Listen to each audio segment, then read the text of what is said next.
I have a quick story for you. When my son Johnny was younger, he's 7 now, but he was around 3, and he was really sick, super bad cough and running fever, and we took him to urgent care a few times, and every time we took him, they said, he has a cold. Don't worry about it. He'll be fine.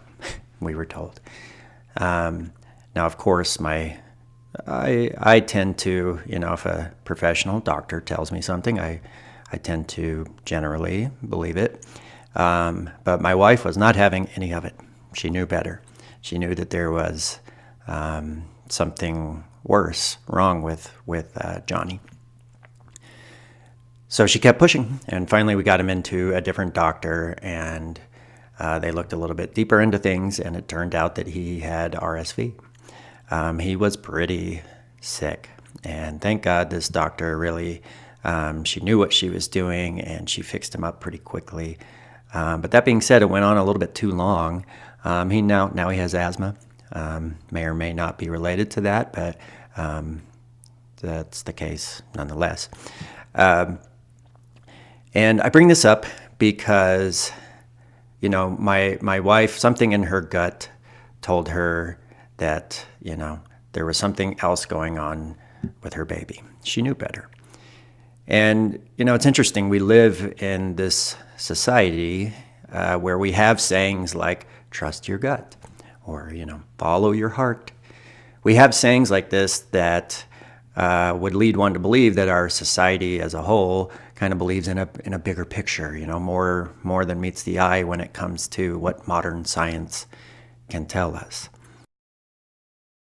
But when the rubber meets the road, when it comes to all this, generally we live in a society where our more analytical mind takes over. So if a doctor tells you something, we want to tend to believe it. And I bring all of this up because I can't tell you how often we have parents come in here to our clinic who they knew that their child was delayed, but they had a doctor or a family member, somebody tell them, hey, you know what? Boys are just later talkers. They'll talk in time. Or every kid is different. Don't worry about it.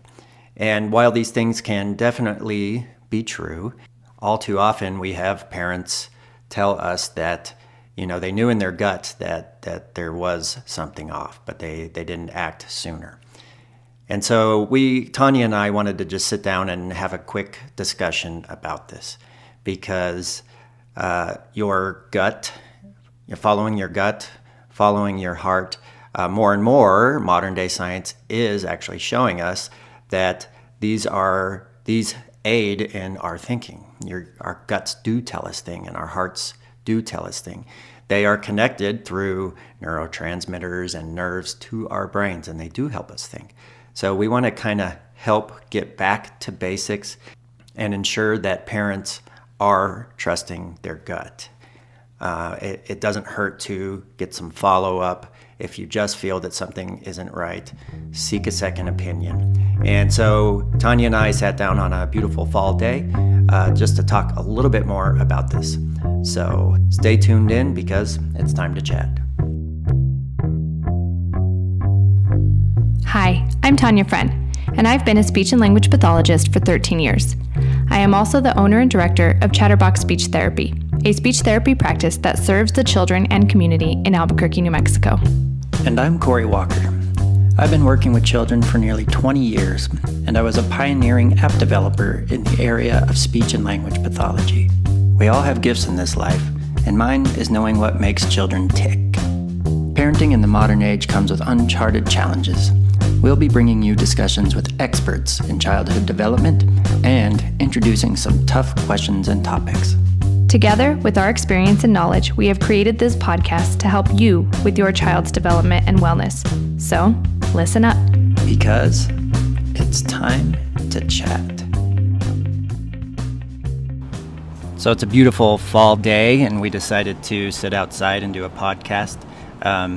This morning we had a parent come in talking about she had a little boy that she brought in, her son brought in, and he was, I think, 17 months. And she was talking about how her doctor had previously told them, boys just talk later, so don't worry about it. So she did wait. This was for her first son. She did wait to get any kind of direction, ask any questions, until he was a little over 2. Excuse me. And then people told her, well, why did you wait so long?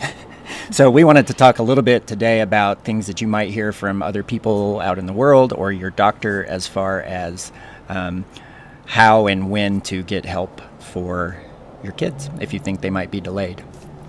Yeah, Corey brought this to my attention. We always have these little 5-minute conversations in passing while we're doing stuff, and we've decided we're going to start, recording these and getting these little nuggets out to you guys. But when he mentioned that to me, it struck me because this isn't the first story like this that we've heard. We've heard from several of our parents and our families that come to see us that they wish they would have come sooner, that they were given advice by someone, whether it was a family friend, maybe their pediatrician, or someone else that was important in their life that told them, oh, don't worry, give it some time.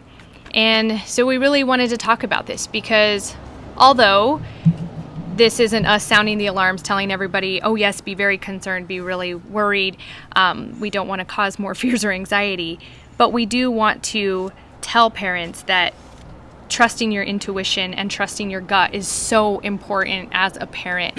If you feel like something isn't right, if you feel like your child isn't developing at the rate you think they should, it is okay to seek other guidance and other knowledge. And it is probably very smart and worthwhile to seek that advice from the professionals in that area, like speech therapists. Yeah, your child is literally a part of you. So if you feel that something is off, just because it's a doctor, a pediatrician, or whoever that's telling you not to worry, maybe that's the case. Maybe you don't have a need to worry. But I think seeking out a specialist in certain areas is great. I think that's the best thing. That you said it right there, trusting your gut. Yeah, this one really stuck with us because it is true that Corey and I were talking about this, and it is true that boys, how did I put it this morning? I don't want to say that boys just talk later. I don't like phrasing it that way, but it is true that boys tend to be less vocal with their communication, and sometimes they use their body to communicate a little bit more, right? And then that's just something that we can see. And so I can see where some of these statements come from and the meaning that they hold. But what it's important to know is that there should be communication going on. And so we were just talking about this, whether it's gestures, pointing, pulling on you, or, this isn't necessarily a positive one, or pushing somebody out of the way, or, something like that. There should be beginnings of communication, and your child should always be hitting basic developmental milestones. So starting to babble or coo or make eye contact. What else can you think of? Responding to music or sounds. You should be seeing those things, whether it's a little boy or a little girl at different ages. Yeah. So maybe it's the case, and this isn't always the case, but maybe your son might be talking less, but he should still be able to hit the milestones, right? So he still says first word around 1 year, and by 18 months, approximately 50. Now he might not say it as much, but he still has those capabilities. There you go. That's kind of how we had talked about it this morning. They might not use their vocal communication as their first go-to, but they should be able to. Those words should be developing. The sound should be developing. But I think that saying comes from, the little boy that might not think to say, Mommy, can I have a cookie? And just runs to the kitchen and tries to start climbing or getting it himself. But, you see that in children who tend to be more independent anyways. But our point is we would want them to be able to have the words to communicate whether it's want cookie or I want a cookie, but maybe they're just not choosing to use the words. And, that could just be something specific to your child or the personality of your child. But they should have the ability to do it when needed. Yeah. And this is not to say that doctors aren't super knowledgeable. They're wonderful. But I think just with anything, a doctor would tend to say you had a concern about your child's heart. They would refer you to a heart specialist, right? So I think that getting a second opinion in this regard, if your doctor tells you, don't worry, they'll talk on their own terms, maybe that's the case. But taking that extra effort just to go find in this case, speech and language therapist could make a big difference. Yeah, I think it's also important to remember that when you're taking your child to your pediatrician, it's usually for like a well check appointment, or maybe they've come down with a little bug of some sort and you're just having a checkup done. That doctor is only seeing a snip of your child's behavior, first of all. Second, if your child is ill, they are not seeing your typical the behavior of your child in its typical state, in their typical state. Sorry, that was worded wrong. But if they're not feeling well, then they're not going to be themselves. And so that's part of it. Also, doctors are busy. They're going from patient to patient. And so they're not, maybe they can't sit there and spend the time with you and your child like a speech therapist would be able to if you get a screening or an assessment. And also, they're also relying on information that you're giving them. And it's always different. What a parent sees in your home or when you're in those quiet moments with your child is different than the way your child will act here. I mean, how many times do we do an evaluation and the child and their parent comes and the mom's like, oh, they talk so much more than this at home. Right. Well, it's because they're in an unfamiliar situation with unfamiliar people. So, it's not getting a clear picture, and they're not able to spend the time observing your child's communication skills. And so that, like Corey said, they're very knowledgeable, they're needed, and we rely on them for things as well, but they're not able to give you what other professionals can give you in that area. So yeah, and also do yourselves a favor and don't consult Dr. Google. Yes, stay away from Google or Wikipedia or any other you could really drive yourself crazy. So there are so many nuanced reasons why kids might not be talking at certain times. So just find your local speech therapist, and that should really ease your mind in many ways, I think. Yeah, we offer free screenings here for this reason, because if a parent calls us up and they're just not sure, they just want to double check, they're worried, it really eases them and it gives them a direction, whether we tell them, no, come back in 6 months, let's see how they look then, or we might just say, nope, no evaluation, they're on track, you're doing well, or we might say, yes, let's go ahead and look into this further. I had another thought, I lost it. You might have to cut that out. Yeah, we do free screenings. Doesn't take more than even 15 minutes. So if you're interested, come see us. We also do screenings where we charge, I can't remember, $40. And they're a little bit longer, but we'll do a screening and then we also send you home with a bunch of things that you can try at home. Yeah, tips and strategies for you guys to start doing right away and making that difference. Plus, yes, we said don't Google anything, but we also have some nice videos on our timetochat.org website that just give you some more information on those developmental milestones in case you don't have them at your fingertips or you're getting kind of mixed messages. One thing I love to tell parents all the time is no matter what, I mean, as parents, you're going to worry. Spend the moment you become a parent, worry is just part of your everyday schedule, right, Corey? Yes. You don't ever stop thinking about your children or wondering what you could do best for them or if you're making mistakes. But I always tell parents, it's okay to be worried and it's okay to have these questions, and it's definitely okay to research or to call somebody or ask for that help.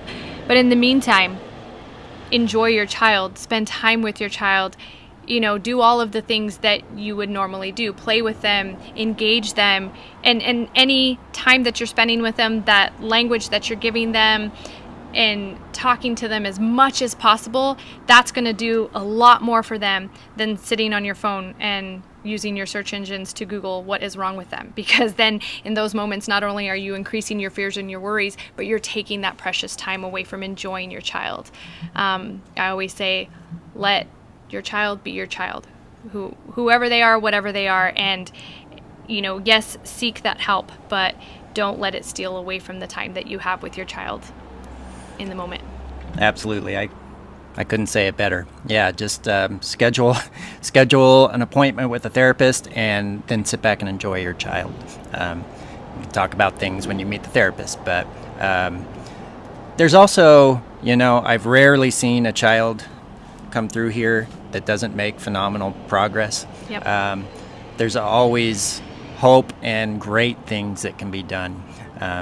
So that's just good to know too.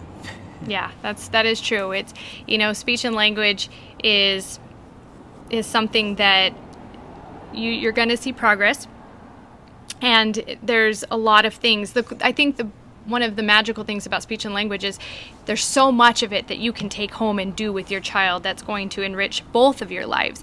And so, yes, even though no parent ever wants to hear that something is quote unquote wrong with their child, in this case, it is something that is part of their daily life. It's part of your daily life. So any moment that you're spending with your child, you are going to be working towards helping them in this area. So it's pretty magical.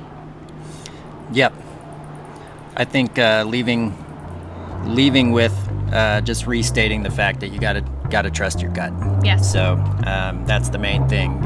You could have 5 doctors tell you something, but seek out a specialist if you know something is off or not off. Seek out help. Yeah, definitely. All right. See you later. No, see you later.